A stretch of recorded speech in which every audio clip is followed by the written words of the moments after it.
ሰላም ጤና ይስጥልን። የተወደዳችሁ የኤርትራ ሳተላይት ቴሌቪዥን ተከታታዮች ለዛሬ ሐምሌ 27 ቀን 2026 የተሰናዱ የአማርኛ ቋንቋ መረጃና ዜናዎችን ይዘን ቀርበናል። እንድትከታተሉን በአክብሮት እንጋብዛለን። በቅድሚያም አርዕስተ ዜናው። በኢትዮጵያ የሚፈጠሩ ጊዜያዊ የፖለቲካ ትብብሮች አደጋ እንዳላቸው ተገለጸ። ብፁዕ ቅዱስ አቡነ ማትያስ አጥፊዎች ለፍትህ እንዲቀርቡ ጠየቁ።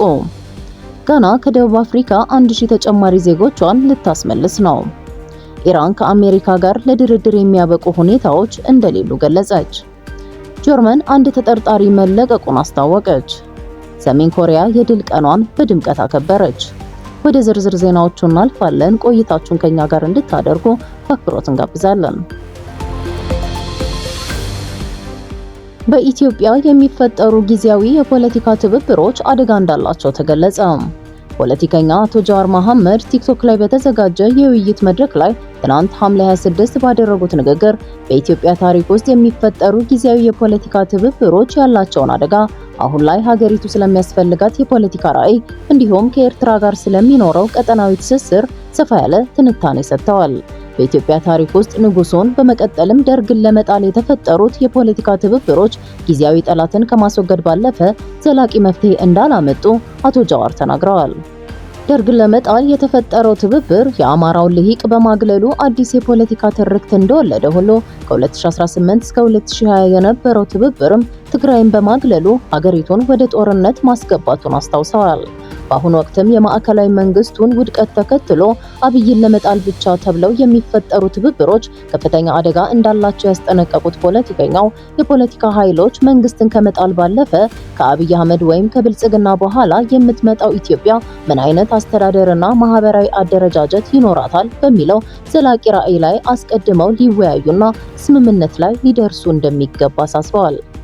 ይህ ካልሆነ ግን ሀገሪቱ ወደ ሌላ አዲስ የትርምስ አዙሪት ውስጥ እንደምትገባ አስጠንቅቀዋል። የፖለቲካ ምህዳሩ መዘጋትና የውጭ ጣልቃ ገብነትን በተመለከተ ባነሱት ሀሳብ የፖለቲካ መድረኩ ዝግ በሚሆንበት ጊዜ የሰላማዊ ትግል አማራጭ ቦታውን ለጠመንጃ እንደሚያስረክብ ገልጸዋል። የትጥቅ ትግል የጀመረ ማንኛውም ኃይል ደግሞ የጦር መሳሪያ ድጋፍ ለማግኘት ሲል ከሌሎች የውጭ ኃይሎች ጋር ለመተባበር እንደሚገደድ አብራርተዋል። ኢትዮጵያ ውስጥ ያሉት የውስጥ ቀውሶች ለግብጽ የውጭ ፖሊሲ ትልቅ ክፍተት መፍጠራቸውን የጠቆሙት አቶ ጃዋር ግብጽ የኢትዮጵያን የውስጥ ቀውስ የማባባስ ከጎረቤት ጋር የማጋጨትና ዓለም አቀፍ ፋይናንስ እንዳታገኝ የማድረግ ስትራቴጂን እየተከተለች መሆኗን አስታውቀዋል። በተጨማሪም ኢትዮጵያ በሱዳን ጉዳይ ላይ የተከተለችው የተሳሳተ አካሄድ ሱዳን ከኢትዮጵያ አማጽያንና ከኤርትራ ጋር እንድትሰለፍ መግፋቱን ተናግረዋል። ከኤርትራ ጋር ሊኖር ስለሚገባው ልዩ ግንኙነት ሰፊ ማብራሪያ የሰጡት አቶ ጃዋር ኢትዮጵያና ኤርትራን እንደ ባዕድ ሀገር ማየት ስህተት መሆኑን ጠቅሰው የሁለቱ ሀገራት ግንኙነት ያላለቀ ፍቺ መሆኑን ገልጸዋል። የሁለቱ ሀገራት የሀገረ መንግስት ግንባታና የደህንነት ስጋት እስካልተፈታ ድረስ የኤርትራም ሆነ የኢትዮጵያ ሰላም እውን ሊሆን እንደማይችል አስምረውበታል። የሁለቱ ሀገራት ኢኮኖሚና ሰላም በእጅጉ የተሳሰረ መሆኑን በማንሳትም የኢትዮጵያ ኢኮኖሚ እንዲያድግ በምስራቅ አሰብን በሰሜን ደግሞ ምጽዋን ማግኘት ግድ እንደሚለው ሁሉ በኤርትራ በኩልም ኢኮኖሚዋን ለማሳደግ የኢትዮጵያን ሰፊ ገበያ ማግኘት የግድ እንደሚያስፈልጋት አስረድተዋል። የትውልድ ከቀድሞዎቹ የኢህአዴግ ኦነግና ህወሓት የፖለቲካ ትርክቶች ወጥቶ በሰፊ ሀገራዊና ቀጠናዊ ትስስር ላይ ሊያስብ እንደሚገባም ጥሪ አቅርበዋል። አሜሪካና እንግሊዝ እንዳላቸው አይነት ልዩ ግንኙነት በኢትዮጵያና በኤርትራ መካከል ሊገነባ እንደሚገባ ያሳሰቡት ፖለቲከኛው የሁለቱ ሀገራት ማህበራዊ፣ ፖለቲካዊ፣ ኢኮኖሚያዊና የደህንነት ጉዳዮች ቀስ በቀስ ካልተሳሰሩ በስተቀር ሁለቱም ሀገራት የህዝባቸውን ህልም ማሳካት እንደማይችሉ አስጠንቅቀዋል። ብፁዕ ቅዱስ አቡነ ማትያስ አጥፊዎች ለፍትህ እንዲቀርቡ ጠየቁ። ብፁዕ ቅዱስ አቡነ ማትያስ በአማራና ማዕከላዊ ኢትዮጵያ ክልል በገዳማትና በምዕመናን ላይ የተፈጸሙ ጥቃቶችን በጽኑ ኮነኑ። አጥፊዎች ለፍትህ እንዲቀርቡም ጥያቄ አቅርበዋል። ፓትርያርኩ ሐምሌ 25 ቀን 2026 ባስተላለፉት አባታዊ መልእክት በደቡብ ወሎ ሀገረ ስብከት በቦረና ወረዳ በሚገኘው የጊዮን አባይ ገዳመ አስቄጥስ ቅድስት አርሴማ አቡነ አረጋዊና ቅዱስ ቂርቆስ የአባቶችና የእናቶች አንድነት ገዳም ላይ ሐምሌ 22 ቀን 2026 አሰቃቂ ጥቃት መፈጸሙን ገልጸዋል። በጥቃቱም የሰው ልጅንና ዓለምን ትተው በጸሎት የተወሰኑ የመናንያን መነኮሳት ሕይወት በግፍ ማለፉን፣ በርካቶች መቁሰላቸውን እንዲሁም በገዳሙና በንዋየ ቅድሳቱ ላይ ከፍተኛ ውድመት መድረሱን ከሀገረ ስብከቱ በተላከ መግለጫ በከፍተኛ ሐዘን መረዳታቸውን አብራርተዋል። በተመሳሳይ ዕለት የሀዲያና ስልጤ ሀገረ ስብከት የአምልኮ ስፍራ በኃይል መፍረሱንና በምዕመናን ላይ ጥቃት መድረሱን የጠቆሙት ፓትርያርኩ ድርጊቶቹን በፍጹም ተቀባይነት የሌላቸውና የተወገዙ ተግባራት ሲሉ ገልጸዋል። ጋና 1000 ተጨማሪ ዜጎቿን ከደቡብ አፍሪካ ልታስመልስ ነው። ጋና እስከ ሐምሌ 27 ቀን 2026 ድረስ 1000 የሚጠጉ ዜጎቿ ከደቡብ አፍሪካ ወደ ሀገራቸው እንደተመለሱ አስታውቃለች። በደቡብ አፍሪካ በስደተኞችና በውጭ ዜጎች ላይ ያነጣጠረ ተቃውሞ በተባባሰበት ወቅት 1000 ተጨማሪ ጋናውያን ስደተኛ ሰራተኞች ከሐምሌ 26 እና 27 በኋላ ወደ ሀገራቸው መመለስ እንደሚጀምሩ የጋና መንግስት ገልጿል።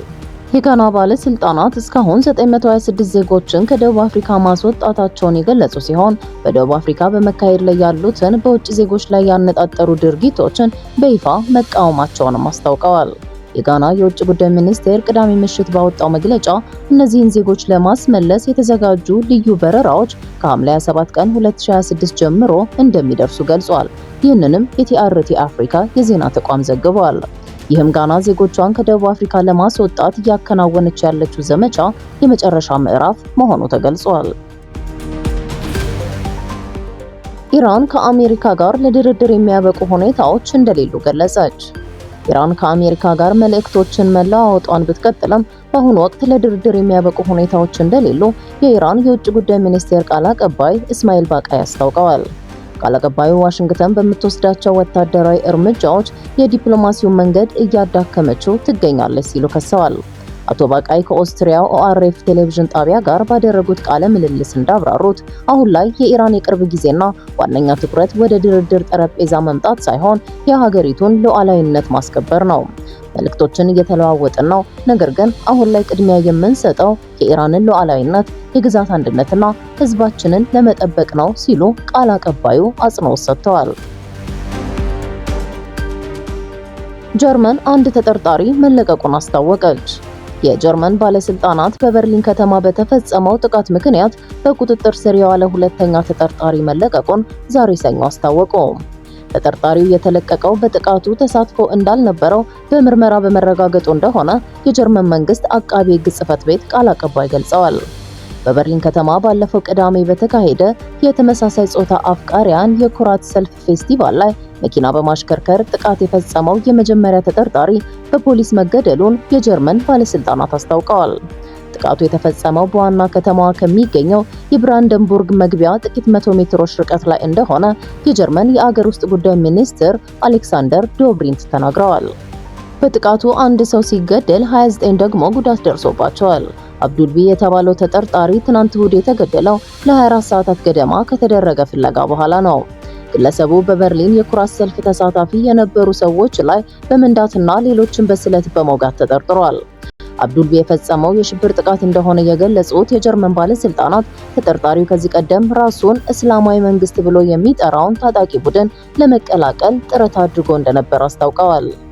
ከጥቃቱ በኋላ የብራንደንቡርግ መግቢያ ትናንት እሁድ ምሽት የቀስተ ደመና ቀለማት ባለው የኩራት ሰንደቅ ዓላማ በርቶ አምሽቷል። ከመግቢያውም ላይ በርሊን የነጻነት ከተማ የሚል ጽሑፍ ይነበብ ነበር። ሰሜን ኮሪያ የድል ቀኗን በድምቀት አከበረች። የኮሪያ ዲሞክራሲያዊ ህዝባዊ ሪፐብሊክ በብሔራዊ ነጻነት ጦርነት የተገኘውን የድል ቀን ዛሬ ሐምሌ 27 ቀን 2026 በደመቀ ሁኔታ እንዳከበረች ታስኒም የዜና ወኪል ዘግቧል። ለ73ኛው ዓመት የምስረታ በዓል መታሰቢያ የሀገሪቱ መሪ ኪም ጆንግ ኡን ከከፍተኛ የፖለቲካና የወታደራዊ ባለስልጣናት ጋር በመሆን በሀገሪቱ በሚገኘው የሰማዕታት መቃብር ጉብኝት አድርገዋል። መሪዎቹ በጦርነቱ የወደቁትን ጀግኖች ለመዘከር የአበባ ጉንጉን ካኖሩ በኋላ የህሊና ጸሎት በማድረግ አክብሮታቸውን ገልጸዋል። ይህ በዓል ከ1950 እስከ 1953 የተካሄደውን የኮሪያን የእርስ በርስ ጦርነት ማክተም የሚያስታውስ ነው። መረጃው እንደሚያመለክተው በዓሉ በተጨማሪ እንደ አውሮፓውያኑ አቆጣጠር ሐምሌ 7 ቀን 1953 በፓንሙጆም የተፈረመውን የተኩስ አቁም ስምምነት ለማስታወስ የሚደረግ ክብረ በዓል ነው።